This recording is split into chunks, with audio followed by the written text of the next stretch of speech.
పెద్దపల్లి జిల్లా కేంద్రంలో తెలంగాణ రాష్ట్ర అవతరణ దినోత్సవ వేడుకలు ఘనంగా జరిగాయి. పరేడ్ గ్రౌండ్స్లో ప్రభుత్వ విప్ చింతకుంట విజయరమణరావు జాతీయ పతాకాన్ని ఆవిష్కరించి కీలక ప్రకటనలు చేశారు.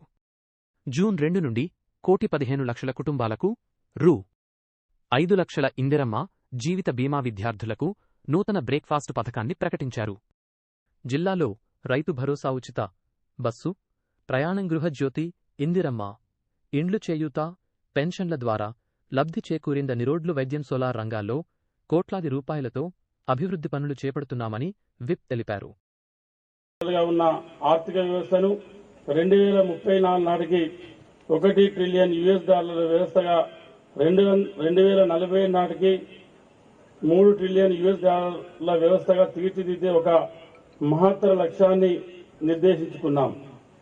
ఇందిరమ్మ కుటుంబ జీవిత బీమా పథకం కింద తెలంగాణ రాష్ట్రంలో పుట్టడం, ఇక్కడే జీవించడం ఒక వరం అనే విధంగా ప్రభుత్వం చర్యలు తీసుకుంటున్నది. ఒక కుటుంబంలో ఆదాయం తెచ్చే వ్యక్తి దురదృష్టవశాత్తు అకస్మాత్తుగా దూరమైతే ఆ కుటుంబం పడే మానసిక వేదన ఒకటైతే, వాళ్ళు ఎదుర్కొనే ఆర్థిక విపత్తు మరొకటి. ప్రపంచంలో ఏ అభివృద్ధి చెందిన